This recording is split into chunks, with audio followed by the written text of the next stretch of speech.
시청자 여러분 안녕하십니까? 국민의 세금을 받아서 국가를 운영하는 이런 공직에 있는 사람들, 공무원이라고도 할 수 있고, 또 사실상 국민 세금으로 운영되는 공기업들, 공기업이 진 부채들 다 국민이 갚아야 되는 거죠. 그래서 공무원, 공기업, 또 공공성을 가지고 있는 금융기관 이런 데는 그야말로 이 돈을 갖다가 아끼고, 그래서 세금을 절약하는 방식으로 가야 됩니다. 이미 충분한 급여를 받고 있음에도 불구하고 그런 데서 직원 복지나 후생이라 그러면서 이제 그야말로 쓸데없는 짓거리를 하면서 국민 세금을 낭비하고 있는 일들이 있는데요. 이런 것들은 정말로 근절되어져야 된다는 겁니다. 시험 쳐서 거기 들어갔으면 그걸로 끝난 것이지, 거기 들어가서 평생 동안에 그야말로 내가 남들보다 특별한 대우를 받아야 된다라는 것은 어디에도 없어요. 그래서 다른 나라 가보면 그런 공직에 종사한다라는 부분에서 더 많은 도덕성이 요구되지, 특별한 대우를 갖다가 일반 회사처럼 해주지는 않습니다. 그러니까 미국 같은 경우에는 공직이 크게 인기가 없지만 변함없이 꾸준히 이제 한 자리에서 안정적으로 살아가고 싶은 사람들은 공직에 가죠. 자, 그런데 한국에는 이런 이 공공의 직장들이 너무나 엉망진창이라는 겁니다. 얼마 전에요, 이 비싼 건축비의 호화 사업으로 공공기관들이 엄청나게 비판을 받았죠. 특히 서울에 몰려있던 공공기관들을 노무현이가 지방의 혁신도시, 기업도시를 만든다고 지방으로 다 분산시켰습니다. 그래서 이제 지방으로 각 공공기관들이 많이 내려갔어요. 서울에 있을 때는 남눈이 있지요. 감사원도 있고 국무총리실도 있고 그런 데를 살펴보니까 못하다가 지방으로 가니까 저거 마음대로 못된 짓을 했어요. 초호화 청사에 아주 비싼 건축비로 도배해서 건물들을 삐까번쩍하게 지었는데 시시하면서 저것끼리 즐기고 있었죠. 그래서 솔직히 말하면 장관, 총리보다 어지간한 공기업의, 지방에 있는 공기업의 사장이 훨씬 낫고, 중앙공무원보다 지방에 있는 공기업의 직원들이 훨씬 나아요. 2014년에 가스공사는 혁신도시, 이제 대구로 배정이 되었죠. 자, 그러면서 분당의 정자동에 있던 그 땅을 팔았어요. 자, 원래 있던 땅에 이재명이가 거기에 주상복합이니 오피스텔이니 이러면서 시끄러웠는데, 자, 대구로 내려간 가스공사의 사옥이 기존 사옥보다 4배가 크게 지었습니다. 아주 호화찬란하게 크게 지었어요. 그래서 거기, 자, 공사 사옥 안에 실내 수영장, 잔디 축구장 등 편의시설을 갖다가 집어넣었는데, 이런 편의시설 공사비만 2,900억이 들어갔어요. 가스공사가 지금 부채가 32조입니다. 자, 그러면 이 편의시설만 2,900억이면 나머지 건축비는 얼마가 들었겠습니까? 얼마나 도둑질을 많이 해먹었겠습니까? 자, 김천 혁신도시로 간 도로공사도 비슷한 상황인데, 신사옥 규모가 11만 제곱미터, 업무용 시설이 5만 8천이고 절반에 해당되는 5만 2천 제곱미터에 배드민턴장, 직원 사택 등 특수시설로 채웠어요. 도로공사는 수영장을 별도로 만들어 놓고 운영 적자 때문에 운영을 못하다가 적자 비용을 김천시가 50% 부담한다는 조건으로 이제 직원도 쓰고 김천시도 쓰고 이런 식으로 개방을 했어요. 한국토지공사도 LH도 지금 신사옥 건립 비용만 4,100억이 넘고 나주의 한전 신사옥도 2,900억이 투입됐습니다. 자, 수많은 적자가 예상되는 공기업들이 이런 행위를 하고 있어요. 그래서 따지고 보면 얼마나 이런 일들이 더 많을지 지금 미루어 짐작을 우리가 충분히 할 수 있습니다. 자, LH공사의 한 사업본부가 사무실에 당구대를 설치하고 체력 단련실이라고 하면서 만들었는데, 원래 현장 사업소에 체력 단련실 설치가 가능했는데 현장 사업소가 아닌 사업본부 사무실에 만들었다는 거예요. 그래서 320만 원을 주고 당구대를 구입하면서 그 비용을 이 도급사, LH가 항상 공사를 많이 하니까 건설사에다가 이 도급을 주잖아요. 거기에 지급할 택지개발사업 단지 계약 예산 일부를 땡겨가지고 이 당구다이를 샀다는 겁니다.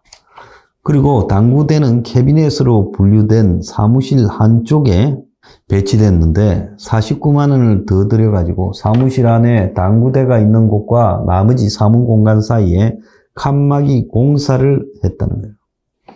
또 당구대 쿠션에 문제가 있다고 쿠션 교체 비용, 그 빌로드 같은 쿠션을 까잖아요.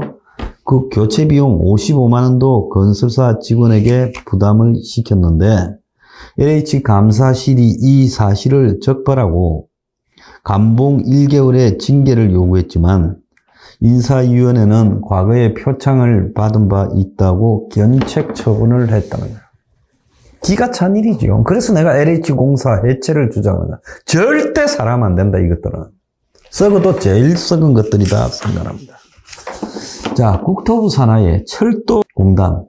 이 철도공단이야말로 그래도 힘도 없는 좀 순박한 기관이거니 생각했는데, 자, 여기도 2018년부터 5년간의 운동기구를 121개나 구입하면서 1억 8천만 원을 썼는데, 그 구입한 운동기구가 기가 차요. 세부 지출 내역을 보니까 야구 타격 연습을 하고 수 있는 투구기 515만 원. 그러니까 우리가 야구 선수들이 뭐 대학이나 프로야구 선수들이 자동으로 이제 공을 발사시키는 그 투구기를 갖다가 샀다는 거야. 아니, 철도공단 직원들이 야구 선수가 될 일이 있어요? 체성분 분석기 2천만 원, 체지방 측정기 650만 원, 볼링공 30만 원까지 샀다는 거예요. 그래서 토지공사에 무슨 놈의 당구대고 또 철도공사에 무슨 놈의 피칭 머신이 기가 찬 부분이라고 할 수 있습니다. 자, 한국에서 빚이 제일 많은 기관이 한전이죠. 얼마 전에 뭐 김동철이라고 전직 민주당 정치인, 지금 이번에 그 윤석열을 지지했던 대선 때 그 양반이 지금 한전 사장이 됐는데 한전의 빚이 200조예요. 그런데 한전 직원들한테 한전이 시중금리 절반 가격의 수준으로 사내 대출을 해주세요. 그러니까 회사가 적자가 200조인데 직원들이 주택자금을 갖다가 이제 사내에서 대출하는데, 거기에 따르면 지금까지 올해만 1월부터 6월까지 252명의 한전 직원이 219억의 주택자금을 빌려갔어요. 한전하면 월급 많이 받는 대로 유명하지 않습니까? 월급 많이 받으면 많이 받은 월급으로 자기들이 은행에 돈 빌리고 이자 내면 되지. 사내 대출금리 2.5%. 그래서 시중 지금 금리가 5.21이 기본인데 이 절반도 안 되는 수준의 이자로 한전 직원들이 지금 사내 주택자금 대출을 했고, 자, 이렇게 해서 누린 혜택이 1억 1,200만 원에 달한다는 거예요. 자, 한전뿐만 아니라 다른 에너지 공기업도 마찬가지인데, 석유공사는 올 상반기 직원 17명에게 시중금리보다 2.36% 낮은 2.85%로 대출해갖고 대출 총액이 22억 7천만 원. 지역 난방공사도 시중금리보다 2.57이 낮은 2.64로 직원 30명에게 48억 8,600만 원을 빌려줬어요. 자, 빚더미에 올라앉은 이런 이 에너지 공기업들이 그야말로 이 빚을 조금이라도 줄이도록 노력해야 될 건데요. 비싼 월급은 월급대로 주는데 이렇게 과도하게 싼 이자로 이런 대출 혜택까지 주는 이유는 뭐가 어디에 있어요? 그러니까 있을 때 전부 나눠 쓰고 보자라는 거 아닙니까? 그러니까 빚이 더 쌓일 수밖에 없지요.